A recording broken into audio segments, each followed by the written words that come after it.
I now give the floor to His Excellency Pak Kil-yon, Vice Minister for Foreign Affairs of the Democratic People's Republic of Korea.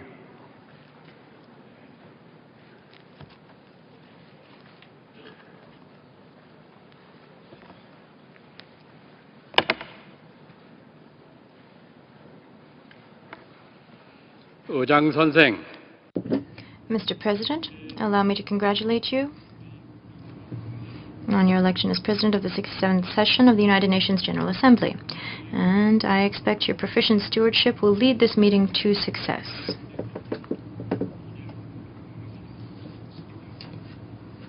Mr. President, I would like to begin by expressing profound gratitude to the heads of state and government and the people of the member states of the UN, Mr. Secretary General, Mr. President of the 66th Session of the UNGA, representatives of the UN organizations, and many countries to the UN for having extended deep condolence on the demise in December last year of the great leader of our people, Kim Jong-il.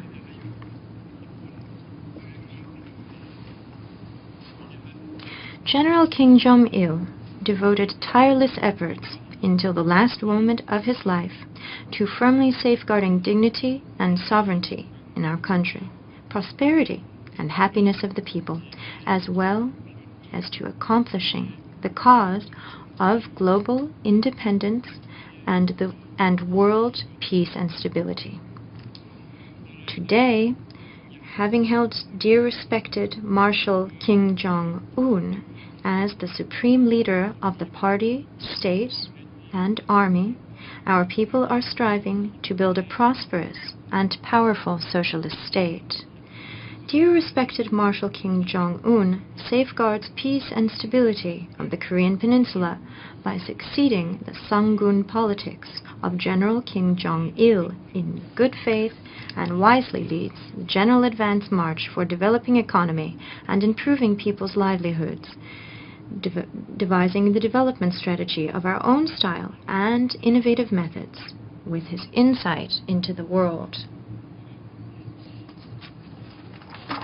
Our dear respected Marshal Kim Jong-un is firmly determined to make our people who have overcome manifold hardships enjoy a happy life to their heart's content in a prosperous socialist state. Dear respected Marshal Kim Jong-un is implementing independent foreign policy and is opening up a new chapter in the development of relations with other countries that are friendly to the DPRK, not bound by the past. Our people are following dear respected Marshal Kim Jong-un with absolute trust in him and are vigorously advancing to the final victory with full conviction and optimism about the future, single-heartedly united behind him.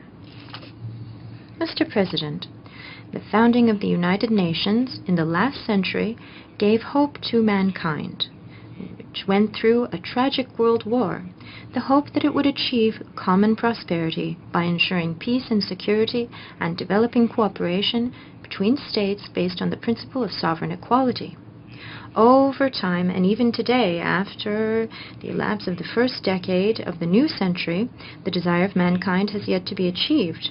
In the current international relations, high-handedness and arbitrariness are becoming ever more undisguised, and the use of force and acts of state terrorism aimed at infringing on sovereignty, interference in internal affairs, and regime change are continued under such pretexts as non-proliferation and humanitarian intervention.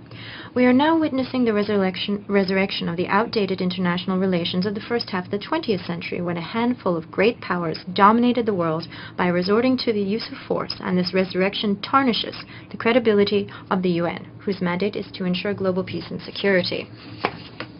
The fact that the theme bringing about adjustment or settlement of international disputes or situations by peaceful means was chosen for the current session shows the seriousness of the current international situation. The most serious issue in the international arena at present is a flagrant violation of the principles of respect for sovereignty and equality. Unless the high-handedness and arbitrariness of certain countries are not eliminated thoroughly, it is hard to say that the UN is playing out its function and role as a center for coordinating cooperative relations between states based on the principle of sovereign equality as enshrined in the UN Charter. The unjustifiable interference, pressure, and use of force that violate the sovereignty and territorial integrity of Syria and the right to self-determination existence of Palestine should be rejected. Democratization of the UN, and in particular, strengthening the authority of the UN General Assembly, are urgent issues for enhancing the central role of the UN in international relations. The United Nations General Assembly adopted long ago on dismantling the so-called United Nations Command stationed in South Korea and the resolution adopted annually on ending the U.S. blockade against Cuba remain unimplemented. These are typical examples that show the necessity of strengthening the authority of the UN General Assembly. It is quite natural that the UNGA represents the general will of all UN members to supervise overall activities of the organization. In particular, the UNGA should be given the authority to undertake final review of the United Nations Security Council resolutions related to peace and security, such as sanctions and use of force. The abuse of the United Nations Security Council as a tool for pursuing strategic interests by a handful of countries should never be overlooked. In last April, the United States took issue with our legitimate and peaceful space launch that followed the universal international law and forced the UN Security Council to adopt an unjust statement. It alone shows how the Council is being abused. The Council reform, which is at the core of the overall UN reform, is a matter that should no longer be delayed. It should be carried out in such a manner that it guarantees responsibility, transparency, impartiality, and objectivity in its activities and ensures full representation of developing countries in its composition. Other UN bodies where the theory of force and double standards are extremely evident are the Third Committee of the UN General Assembly and the UN Human Rights Council. Politicization, selectivity, and double standards in deliberations of human rights should be put to an end. We should never allow that the continued situation where the human rights situations of selected countries are either called into question or simply ignored in accordance with political purposes and interests of the West and Western standard values. In the field of sustainable development, which is now one of the 3 targets set by the UN, the agreement reached in the UN Conference on Sustainable Development, held in last June in Rio de Janeiro, Brazil, should be implemented. Practical measures should be taken to solve such issues as establishing fair international economic trade relations, fulfilling the commitment to official development assistance, transferring environmentally clean technologies to developing countries, and strengthening financial support.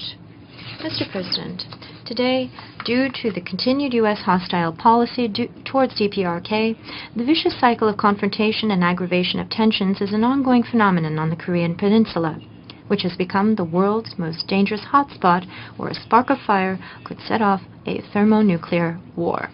At the root of the U.S. hostile policy against the DPRK that has continued for over half a century lies an intention to destroy the ideas and the system chosen by our people and to occupy the whole of the Korean Peninsula and to use it as a stepping stone for realizing a strategy of dominating the whole of Asia. From the first day the DPRK was founded, the U.S. designated the DPRK as an enemy and refused to recognize its sovereignty. Since then, it has pursued all sorts of sanctions, pressures, and military provocations against the DPRK for more than half a century. The U.S. policy towards the DPRK is most deeply rooted in the military field. No precedent can be found in modern history like the one in which the DPRK and the U.S. remain as warring parties for over 60 years, even after the war. With a view to eliminating the DPRK by use of force, the U.S. has already finalized different Korean War scenarios, and it is waiting for a chance to implement them, as outlined in a plan of imposing military rule after a military invasion in the case of contingency. According to these military operation plans, the U.S. has been continually staging various joint military exercises under different names in and around the Korean Peninsula for several decades. A typical example is the combined military exercise Ulji Freedom Guardian, staged at the end of last August with huge armed forces which drove the situation in the Korean Peninsula to the brink of war. It is none other than the DPRK's patience and self-defensive war deterrent that prevented the continued military provocations of the United States from turning into an all-out war on the Korean Peninsula. However, the DPRK's patience does not mean it is unlimited. Peace and stability are precious to our people, with their general goal of building a prosperous and powerful state. But all the more precious is the dignity of the nation and the sovereignty of the country. It is our principled stand to react to the aggressor's reckless provocations with immediate corresponding strikes in defense of the nation's dignity and the country's sovereignty, and to confront the war of aggression with a just war of reunifying the country. The reality on the Korean Peninsula proves that we have been absolutely right to have built a war deterrent for self-defense by tightening our belt on the road of Songun and independence. Our war deterrent is a mighty weapon that defends the country's sovereignty and powerful means that prevents war on the Korean Peninsula, as well as a strong guarantee that enables us to concentrate efforts on economic construction and improve people's livelihood. The only way to prevent war and to ensure lasting peace on the Korean Peninsula is to put an end to the U.S. hostile policy towards DPRK. The U.S. hostile policy is the root cause that turned the Korean Peninsula into the world's most dangerous hotspot and the main obstacle to lasting peace and security. The nuclear issue on the Korean Peninsula is also the product of the U.S. hostile policy. Not a single problem, including the nuclear issue of the Korean Peninsula, can be resolved without the elimination of the hostile policy of the U.S., which regards the DPRK as a target of hostility and tries to stifle it at any cost. This is a sum-up of the process of our dialogue with the U.S. and a lesson we have drawn from our practical experience. Mr. President, at the turn of a new century, there have been North-South summit meetings on 2 occasions amidst joyful enthusiasm of all fellow countrymen, by which the June 15th North-South Joint Declaration and 4 October Declaration were adopted. They created an atmosphere where the desire for reconciliation, cooperation, and reunification reached its climax between the North and the South. However, soon after taking office, the incumbent South Korean authorities completely negated all inter-Korean agreements, including the June 15th North-South Joint Declaration and October 4th Declaration, which enjoyed full support and warm welcome from the entire Korean nation and the entire community, including the UN. Furthermore, they drove the inter-Korean relations to the worst state with the confrontation of fellow countrymen and systems. The South Korean authorities rubbed salt into the wounds of our people who suffered the greatest national loss and insulted our supreme dignity even with political terrorist acts, thus bringing the inter-Korean relations into total bankruptcy. History will bring them to justice. The DPRK government will join hands with anyone who truly wants the reunification of a country, reconciliation, and the prosperity of the nation, and will make every effort with responsibility and patience to accomplish the historic cause of national reunification by frustrating interference from the outside forces and any attempt of anti-reunification forces for permanent national division, relying on concentrated efforts of the nation. Mr. President, the DPRK will continue to further strengthen and develop relations of friendship and cooperation with all countries that respect its sovereignty, pursuant to its foreign policy ideas of independence, peace, and friendship, and actively join the efforts of the UN member states to secure world peace, stability, and to achieve sustainable development. I thank you.